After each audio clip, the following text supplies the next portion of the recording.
when I'm queen, I will create a new order. Oh, I wish that could be, Rhaenyra. But the men of the realm already had their opportunity to appoint a ruling queen at the Great Council, and they denied it. They denied you, Princess Rhaenys. The queen who never was. But they bent the knee to me and called me heir to the throne. Hello guys, and welcome back to my channel. Today I will be reviewing House of the Dragon episode 2. And the title of this episode is The Rogue Prince, and it's a political thriller. The episode is basically about Daemon Targaryen following the events that happened in episode 1. So he feels let down by his brother, so he's more or less like lashing out at him. And there's also this subplot of the king choosing a wife who will give him a male heir and everything it entails. My very review for this episode is Targaryens will be Targaryens. I mean, when you do watch the episode, you understand what I'm trying to say, but they will always be Targaryens. And what do we know Targaryens for? We know them for their dragons, we know them for their incest, and they will always be Targaryens. This episode was a Game of Thrones episode. There was hardly any action, but it was just a political thriller and intrigue. If you love politics, and if you loved Game of Thrones for its politics, you're going to really enjoy this episode. I think this episode was just a political intrigue episode. Very interesting. 50 minutes of political intrigue. The music was immaculate.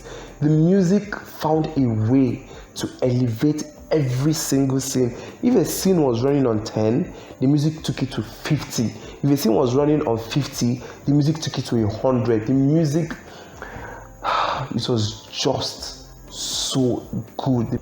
And that's kudos to Ramon Djawadi.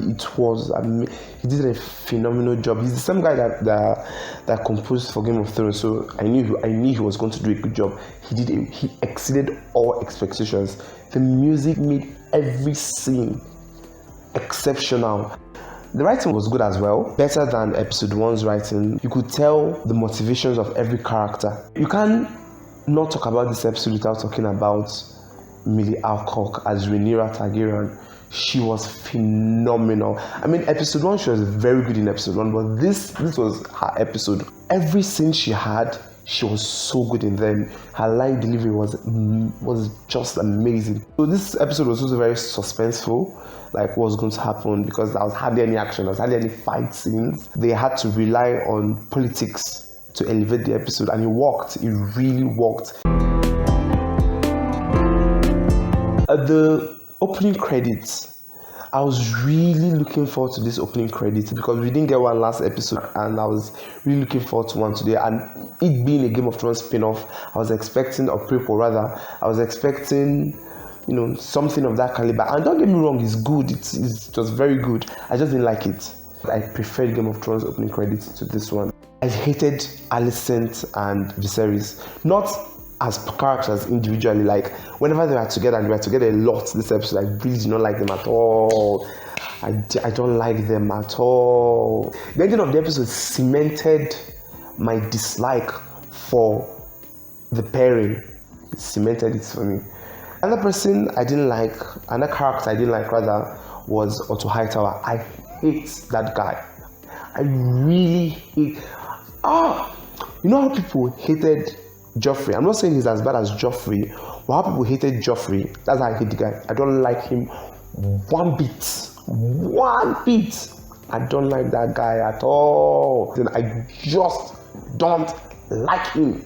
I don't like Otto Hightower. He's my worst character. Some scenes I just wanted to skip. Not that they were bad, but probably because they had characters I didn't like, so I wanted to skip them. I watched them, but I wanted to skip them. The character of this episode was Rhaenyra. Rhaenyra was just amazing. Millie Alcock did a phenomenal job. You could feel when Rhaenyra was feeling sad, you could feel it when she was feeling happy, when she just owned this episode. She oozes Daenerys, like Daenerys of old, not the Daenerys of season 8, not the crazy mad queen that they made Daenerys, like the confident Daenerys riding on Drogon's back. That's Rhaenyra. Rhaenyra was how there's this particular scene she had whereby no spoilers. You need to go and watch the episode. And love Rhaenyra as much as I love her. This episode was just as good, if not better, than episode 1. I enjoyed the episode. 50 minutes. Enjoyable 50 minutes. Very enjoyable 50 minutes. Lovely. Everything was phenomenal. The writing, the acting, production design, costume, VFX, CGI, everything was just good. It was like watching a movie. A political movie, but a movie nonetheless. It was a very enjoyable episode.